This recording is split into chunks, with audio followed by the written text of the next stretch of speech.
ഈ ദൃശ്യങ്ങൾ നമ്മുടെ ഉള്ളുലയ്ക്കുന്നുണ്ട്. പുറം ലോകവുമായി ബന്ധമില്ലാതെ കഴിഞ്ഞ ആദിവാസി കുടുംബത്തെ രക്ഷിക്കാനുള്ള വനം വകുപ്പിന്റെ ദൗത്യമായിരുന്നു അത്.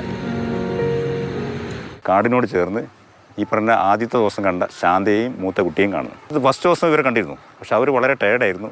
ഉടനെ അവരെടുത്ത് ഞങ്ങളുടെ കയ്യിലുള്ള ബിസ്ക്കറ്റ് കൊടുത്തു. ഈ പാടിയിൽ തന്നെ കുറച്ചപ്പുറത്തുള്ള പാടിയിൽ തന്നെ ഒരു റൂമെല്ലാം സെറ്റാക്കി. അപ്പോൾ അവർ പറഞ്ഞു, കൃഷ്ണൻ, എൻ്റെ ഭർത്താവായ കൃഷ്ണനും 3 കുട്ടികളും അവിടെ കാട്ടിൽ കുടുങ്ങി കിടക്കുകയാണ്. ഒരു പാറപ്പത്തിലായിരുന്നു അവർ താമസിച്ചിരുന്നത്. അവിടെ കുടുങ്ങി കിടക്കുകയാണെന്നുള്ള വിവരം കിട്ടി. ശാന്ത പറയാതെ പറഞ്ഞ ഭീതി മുഖത്തു നിന്നും വായിച്ചെടുത്ത് കൃഷ്ണനെയും കുഞ്ഞുങ്ങളെയും തപ്പി ഇറങ്ങി. അതായത് ഇടയ്ക്ക് 2 സ്ഥലത്ത് വെച്ചിട്ട് ഞങ്ങൾ നിർത്തി പോരേണ്ടതായിരുന്നു. പാറയിൽ തീരെ ഗ്രിപ്പ് കിട്ടുന്നില്ല, ചവിട്ട് കിട്ടുന്നില്ല, പിന്നെ താഴോട്ടൊന്നും കാണുന്നില്ല, മഴ പെയ്യുന്നുണ്ട്. ഞങ്ങളത് ഈ കയറ് കെട്ടി മുന്നോട്ടിട്ട് മുകളിൽ കെട്ടി, മുകളിൽ കൂട്ടിയിട്ട് അതിൻ്റെ താഴെ വെച്ചിട്ട് അതിലൂടെ തൂങ്ങി ഇറങ്ങി പോകുന്നു. അപ്പോൾ മുകളിൽ നിന്ന് അഴിച്ചെടുക്കുന്ന ആൾ പിന്നെ നിരങ്ങി താഴ്ത്ത് വരണം. അങ്ങനെ ആ രീതിയിൽ ഞങ്ങൾ ഇവർ താമസിക്കാൻ സാധ്യതയുള്ള സ്ഥലത്തെത്തി. പക്ഷെ അവിടെ ഒന്നും ആൾ കാണുന്നില്ല. മലവെള്ളപ്പാച്ചിലുണ്ടായ ഇടത്തെ പാറക്കൂട്ടങ്ങൾക്ക് അല്പമകലെ കീറിയ പ്ലാസ്റ്റിക് ഷെഡിൽ നഗ്നത മറയ്ക്കാതെ അച്ഛനൊപ്പം ആ കുഞ്ഞുങ്ങൾ. 2 കുട്ടികൾ, ഈ അടുപ്പിൻ്റെ കല്ല്, ഇരിക്കുന്ന രംഗം, ഡ്രസ്സൊന്നുമില്ല, ചെറിയ കുട്ടികളല്ലേ. അപ്പോൾ ഞങ്ങളെല്ലാം ഒരു ഷോക്കടിച്ച പോലെ ഇപ്പോൾ ഞങ്ങളൊന്നും, കുട്ടികളൊന്നുമില്ല, ഒരു വ്യത്യാസമൊന്നുമില്ല, ഒരേ കരയൊന്നുമില്ല, ചിരിക്കൊന്നുമില്ല, ഒന്നുമില്ല. കൃഷ്ണനോട് ചേർന്ന് തന്നെ 3 വയസ്സുകാരൻ്റെ കുട്ടി അവിടെ കിടക്കുന്നുണ്ട്. അവന് ഡ്രസ്സില്ല, അവൻ നിലത്ത് കിടക്കുകയാണ്. കുട്ടികളെ ഞങ്ങൾ വേഗം എടുത്തു. കൃഷ്ണ, നമുക്ക് ഇവിടെ ഭയങ്കര പ്രശ്നമാണ് എന്ന് ജയേന്ദ്രൻ പറഞ്ഞു. ബിസ്ക്കറ്റ് കുട്ടികൾ കൊടുത്തു.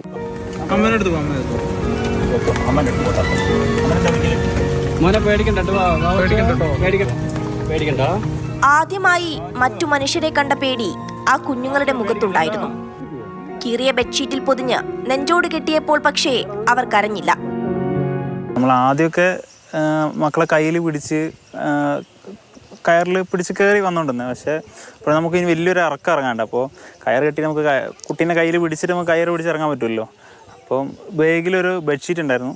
അപ്പം സാറ് വേഗം അത് കട്ട് ചെയ്തിട്ട് കെട്ടി വെച്ചിട്ടാണ് നമ്മൾ ഇറങ്ങിയത്. അപ്പോൾ നമുക്ക് ഇറങ്ങുമ്പം സ്ലിപ്പായി വീണാലും മക്കൾക്കൊന്നും പറ്റാൻ പാടില്ലല്ലോ.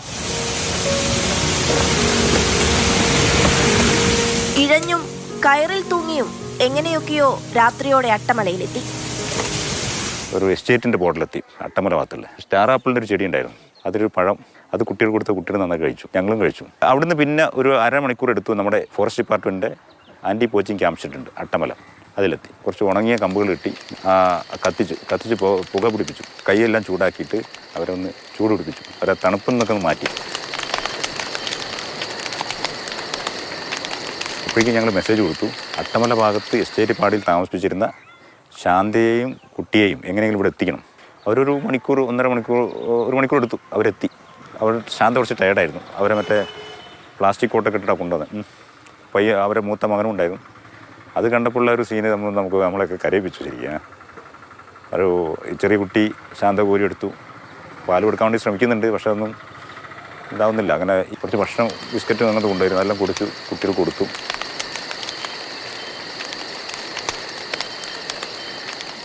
ജീവിതത്തിൽ ഇത്രയും വലിയ റിസ്ക് ആദ്യമായിട്ടാണ് എടുക്കുന്നത്. പിന്നെ ഇപ്പം സന്തോഷമുണ്ട്, ആ പിള്ളേരൊക്കെ ഹാപ്പി ആയിരിക്കുന്നത്. അതുകൊണ്ട് നമ്മൾ ഹാപ്പി. രാവിലെ ഭക്ഷണവും വസ്ത്രവും എത്തിച്ചു. കുഞ്ഞുങ്ങൾക്ക് പുത്തൻ ഷൂവും നൽകി.